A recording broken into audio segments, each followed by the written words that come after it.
देखो आपको ये समझना पड़ेगा आई की वैल्यू क्या होती है, under root minus one one i under root minus one, भूल गया। देखो z equal to a plus i b होता है, z इक्वल टू क्या होता है ए प्लस आई बी। ए क्या होता है रियल पार्ट वास्तविक भाग, और बी क्या होता है इमेजिनरी पार्ट काल्पनिक भाग, ठीक है। तो z बराबर ए प्लस आई बी होगा, z बराबर ए प्लस आई बी, ठीक है। तो ये क्या है रियल पार्ट है, ये क्या है इमेजिनरी पार्ट, ये वास्तविक भाग है, ये काल्पनिक भाग है, क्लियर है। इसमें अगर तुमसे बोलेगा इनकी वैल्यू निकालो बोलेगा, ठीक है, क्या बोलेगा वैल्यू निकालो बोलेगा। तो इसमें जो आई होता है वो होता है अंडर रूट माइनस वन, ठीक है। तो आई स्क्वायर होगा माइनस वन हो जाएगा, स्क्वायर से रूट कट जाएगा, और बता रहा हूँ आई जो की पावर 4 होती है उल्टे होती है 1। तो कभी भी तो मुझे सवाल पूछेगा, जैसे कि एक सवाल था आई की पावर 39 था माइनस में, है ना, अभी बताता हूँ चलो उसको, है ना, वो वाला क्वेश्चन थोड़ा इम्पोर्टेंट टाइप है। 4.1 का तीसरा है। हाँ, तो सीरीज आता हूँ उसमें। एक तो बोलेगा तुमको ए प्लस आई बी के रूप में व्यक्त करो, तो तुम ऐसा कुछ करोगे उसमें खोल खाल के पूरा वो प्रमेयकरण वगैरह कर के कि ए प्लस आई बी के रूप में आ जाए, क्लियर है, ये तो कर लोगे। अब बोला है मापांक और संयुग्मी, संयुग्मी का मतलब क्या होता है, मापांक का मतलब क्या होता है, ठीक है। मापांक का मतलब होता है अंडर रूट ए स्क्वायर प्लस बी स्क्वायर, देखो मापांक मतलब मॉड, अंडर रूट ए स्क्वायर का स्क्वायर रियल पार्ट का स्क्वायर, संयुग्मी का मतलब है कि ये प्लस लगाए तो यहाँ माइनस चिन्ह बदल जाए, ठीक है। अब बोला है प्रतिलोम निकालो, क्या बोलेगा प्रतिलोम, इनवर्स निकालो। इनवर्स क्या होता है, चूंकि गुणात्मक प्रतिलोम की बात करेगा यहाँ पर, तो उल्टे मल्टीप्लाई करते हैं। जैसे यहाँ पर देखो 2 माइनस 3i का प्रतिलोम निकालो बोल रखा है, इसमें परिमेयकरण करेंगे 2 प्लस 3i से ऊपर नीचे,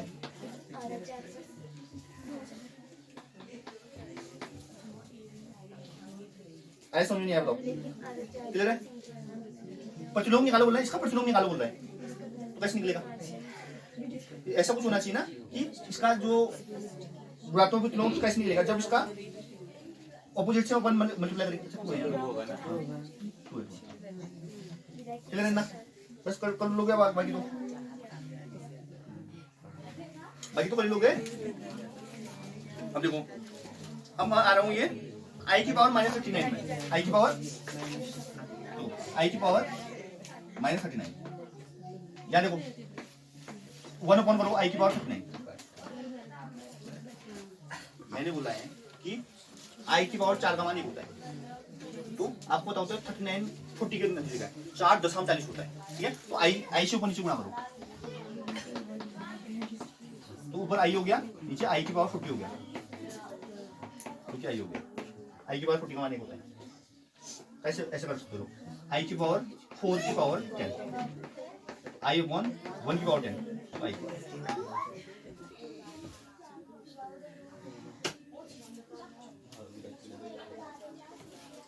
ठीक है।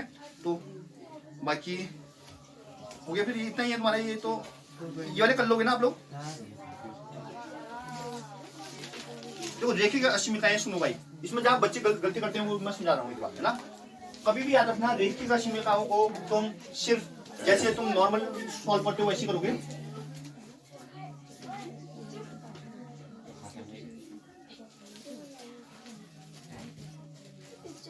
समझो, रेखिक असीमिकाओं को वैसे ही सॉल्व करोगे जैसे तुम नॉर्मल करते हो, परंतु जब तुम्हारे आगे माइनस चिन्ह से मल्टीप्लाई या डिवाइड की बारी आएगी, ऋण चिन्ह से गुणा या भाग की बात आएगी, तो असीमिकाएं बदल जाती है, ठीक है। इनइक्वालिटीज माइनस से मल्टीप्लाई और डिवाइड में चेंज होती है, बाकी और कोई नहीं होता। जैसे एग्जांपल देखते हैं, यहाँ देखो भाई 3 जो है वो 2 से अधिक है,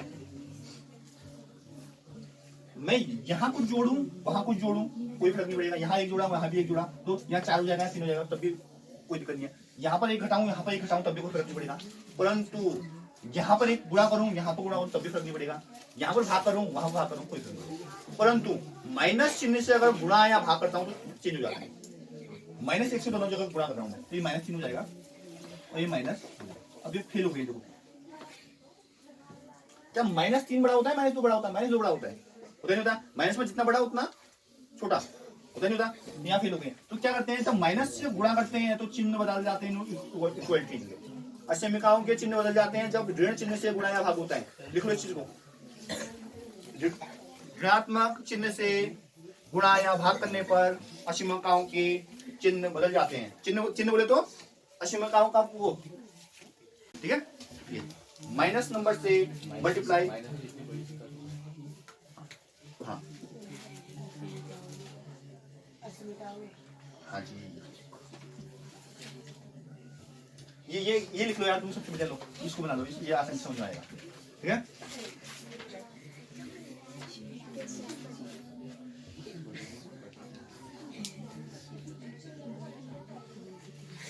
ठीक है, अब देखो ऐसा टाइप का सवाल पूछता है,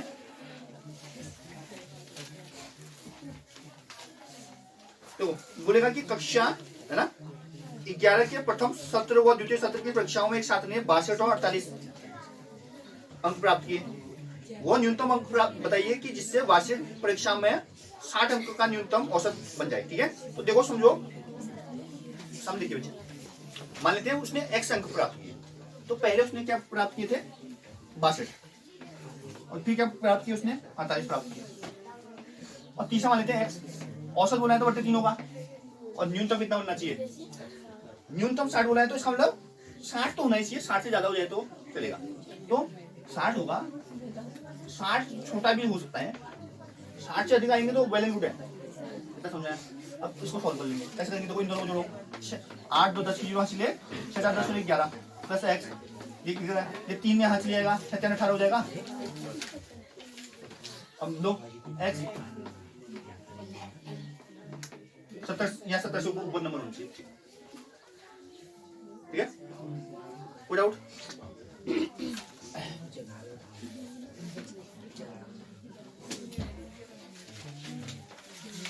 देखो क्रमचय और संचय में आगे भी मैं, ठीक है, तो फैक्टोरियल पता होना चाहिए आपको।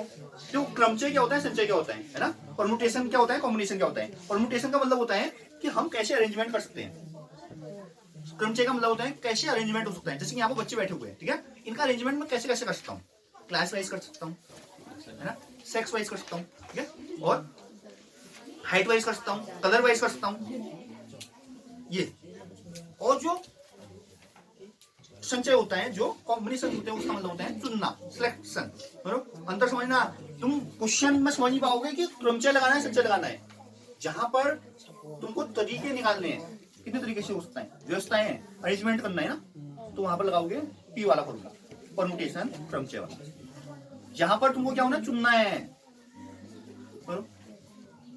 सिलेक्शन है जहां पर, वहां पर क्या लगाओगे, कॉम्बिनेशन, सी वाला फॉर्मूला, संचय वाला फॉर्मूला। क्लियर है?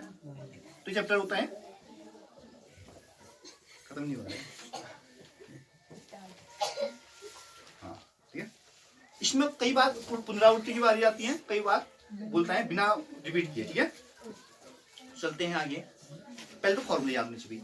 फैक्टोरियल का मतलब क्या होता है, एनपीआर क्या होता है, एनसीआर क्या होता है, और एक बहुत मोस्ट इंपोर्टेंट फॉर्मूला लिखाऊंगा एन, है ना, एक बहुत इंपोर्टेंट फॉर्मूला आ रहा है भाई, देखो जिसका सवाल तुमको देखने को मिलेगा, n C A equal to n C B, तो एन बराबर ए प्लस बी, लिख लो इसको,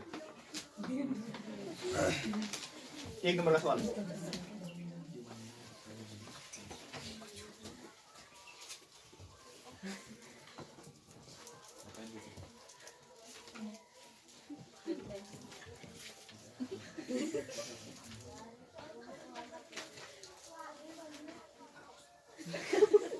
सब बोल रहे थे, ठीक है, तो ये क्वेश्चन बहुत इंपोर्टेंट रहेगा भाई, है ना, ध्यान से देखना।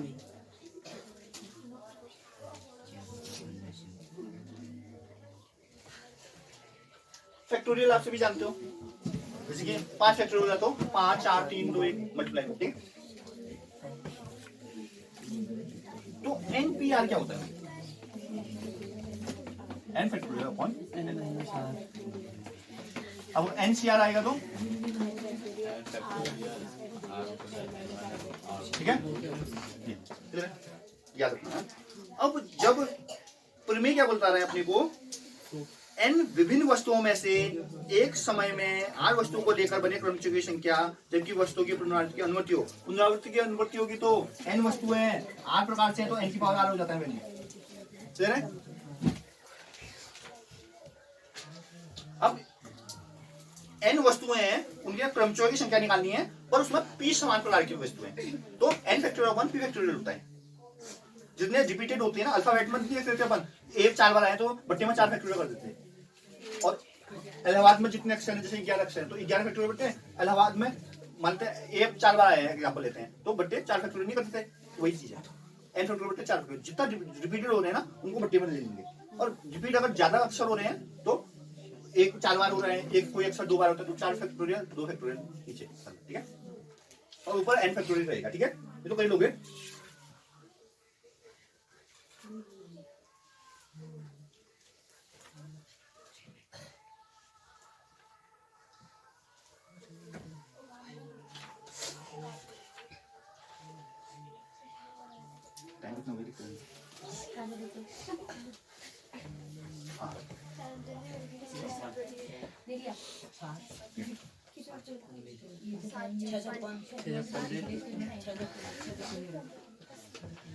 ठीक है, तो इस टाइप के क्वेश्चंस भाई देखने होंगे आप लोगों ने। अब मैं आता हूँ अगले चैप्टर में जो कि है द्विपद में, है ना, बाइनोमियल थ्योरम। इसमें जो फॉर्मूला इंपोर्टेंट है भाई, a प्लस बी की पावर n क्या होता है। देखो a प्लस बी की पावर n क्या होता है, nc0 a की पावर n, ठीक है, nc1 a की पावर n माइनस 1 बी की पावर 1 बी की पावर सो ऑन चलते रहेगा। अब देखो nc2 a की पावर n माइनस 2 b की पावर 2 कहाँ तक जाएगा, nc0 नहीं ncn सॉरी b की पावर n जाएगा। कर लोगे सॉल्व। इसमें पूछेगा ना, तुमसे पूछेगा कि a की घात कुछ दे देगा और b की घात कुछ दे देगा, तो वहां तक ले जाओ जहां पर वो इक्वल आ रहा है उसका इसका कोएफिशिएंट निकाल दो, उसका गुणा पूछता है ना। ए बी ये एम ठीक है, तो ये चैप्टर होता है अनुक्रम तथा श्रेणी आ गया, सीक्वेंस एंड सीरीज। ठीक है, सीक्वेंस और सीरीज क्या बताता है अपने को। इसमें देखो एक तो चीज है जो आप 10th में पढ़ के आ चुके हैं, क्या, एपी, ठीक है, समांतर श्रेणी वाला क्वेश्चन आ सकता है। ठीक है, जो 8.2 वाला पार्ट है उसमें तो वैल्यू रखनी है, बस उनका मान रखना है। ठीक है, जो आगे वाला पोर्शन है उसमें क्या है, गुरुत्व श्रेणी है। तो गुरुत्व श्रेणी का व्यापक पद क्या होता है, ए आर की पावर n माइनस 1 होता है, होता ए आर की पावर n माइनस 1। तो इससे बेस्ट क्वेश्चन आ सकते हैं। और एक मोस्ट इंपोर्टेंट क्वेश्चन जो हर साल रिपीट हो रहा है वो मैं बता रहा हूँ। ठीक है, देखो तुमको इस टाइप का क्वेश्चन जरूर देगा भाई, जैसे कि 7 7 7 7 7 7 एन पर होता। ठीक है, तो क्या करते हैं, 7 कॉमन लेते हैं। क्या करते हैं, इनमें क्या करना है, योग निकालना है, सम निकालना है। ठीक है, तो इसका हम लोग क्या है, 7 प्लस 7 7 प्लस 7 7 प्लस 1 कहाँ तक, एन तक। तो ये निकालना है आपने। अब क्या करेंगे, इसमें 7 कॉमन लेंगे पहले। क्या करेंगे, तो क्या होगा 1 11 1 1 1। अब क्या होगा यहाँ पर, 7 जब कॉमन ले लिया आपने तो फिर 9 से मल्टीप्लाई करते हैं और 9 से डिवाइड करेंगे। चलो तो 9 हो जाएगा, 999 हो जाएगा, 999 हो जाएगा, सो ऑन। ठीक है, अब क्या करेंगे, 9 को लिखेंगे 10 माइनस 1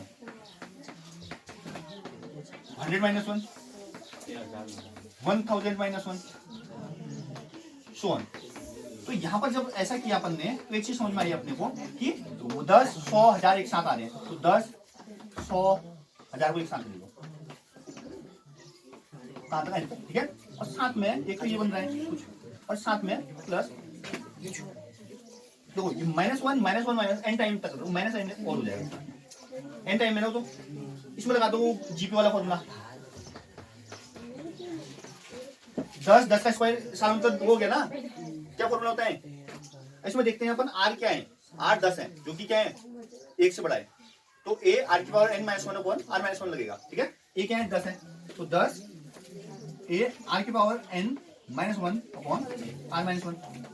ठीक है, और ये बीच में माइनस 1 बस हो गया। और ऐसे इसको हटा दो बस, 9 10 10 की घात n माइनस 1 बट्टे 9 समझ में आया? तो 7 बट्टे 9 10 की घात 10 इंटू 10 की घात n माइनस 1 बट्टे 9। बेटा यहाँ पर ना 7 की जगह में 6 दे सकता है, 8 दे सकता है, कुछ भी दे, जो देगा उसको लेना है कॉमन और ऊपर नीचे करना है 9 से गुणा। फिर 10 माइनस 1 10 माइनस 100 माइनस 1 1000 माइनस 1 लिखना है, 10 100 1000 को एक साथ लेना है और माइनस माइनस n बार हो रहे हैं तो माइनस n हो जाएगा। इसमें जीपी का सम वाला फॉर्मूला लगाना है ना, a r की power n minus 1 upon r minus 1। तो 10 माइनस 1 को 9 लिख लेना, बाकी इतना छोड़ लेना, मिल जाएंगे 4 नंबर। कर लोगे? आएगा ये पेपर? हाँ। अब जो गुणोत्तर माध्य होता है अंडर ab के बराबर होता है और समांतर माध्य a प्लस b बटे 2 के बराबर होता है, आप जानते ही हो। क्लियर है? तो इस टाइप के क्वेश्चन देखे जा रहे हैं। देखो ऐसी 3 संख्याएं याद कीजिए जिनको 1 और 256 के बीच रखने पर अनुक्रम एक गुणोत्तर श्रेणी है। ठीक है, देखना इसको, इस टाइप के क्वेश्चन पूछ रहा है।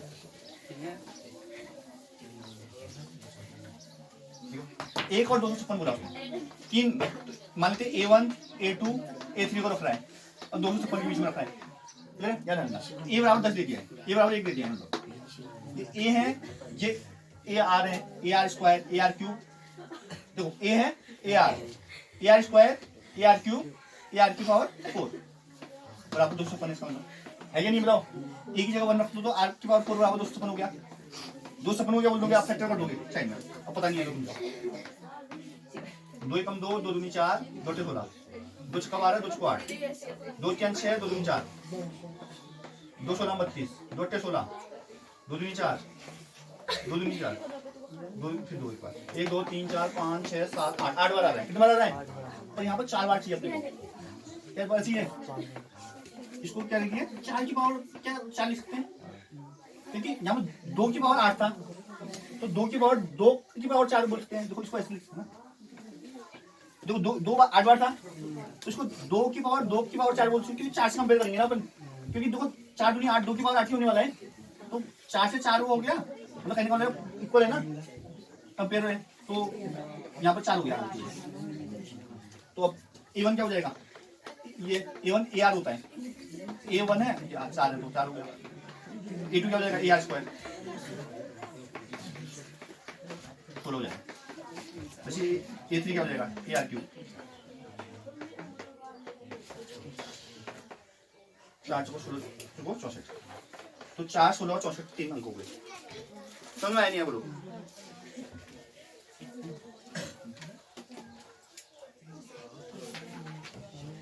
अब इसमें कुछ चीजें ऐसी भी पूछ सकता है कि यदि 2 धनात्मक संख्याओं a और b के बीच समांतर माध्य और गुणोत्तर माध्य 10 और 8 है। कितने हैं? 10 और 8 है। तो वो संख्या याद कीजिए। संख्या याद करो, बोलेगा कैसे करोगे? आपको पता होना चाहिए फॉर्मूला। समांतर माध्य का a प्लस b बटे 2 होता है, गुणोत्तर माध्य का अंडर रूट a होता है। ठीक है, क्या बोल रहे हैं? यदि 2 धनात्मक संख्या a और b के बीच समांतर माध्य तथा गुणोत्तर माध्य 10 और 8 है। देखो समांतर माध्य बोला है पहले, तो a प्लस b बटे 2 10 दे देता है इसमें। तो यहाँ क्या हो गया? a प्लस b बराबर 20 हो गया। और गुणोत्तर माध्य दे रखा है आपको अंडर रूट ab 8। तो अब यहाँ पर a b दोनों साइड स्क्वायर कर दो, तो a b बराबर क्या होगा? 8 8 64 हो जाएगा। अब क्या निकालना है आपको? a और b का मान। तो मैंने तुमको एक चीज बताई थी, तो a माइनस b का होल स्क्वायर बताया था, a प्लस b के होल स्क्वायर की फॉर्मूला याद है? भूल गए? a प्लस b का होल स्क्वायर माइनस 4ab बोला था, याद है? भूल गए? तो बस इससे सॉल्व हो जाएगा।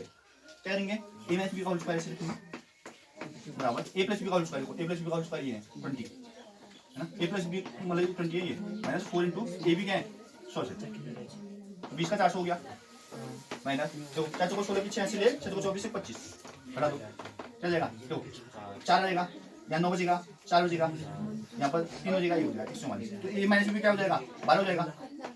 वो नहीं होगा, बताओ 144 का स्क्वायर करेंगे तो a माइनस b पता चल गया, a प्लस b पता चल गया। इन दोनों इक्वेशन को सॉल्व कर दोगे, सॉल्व कर लोगे या करूं?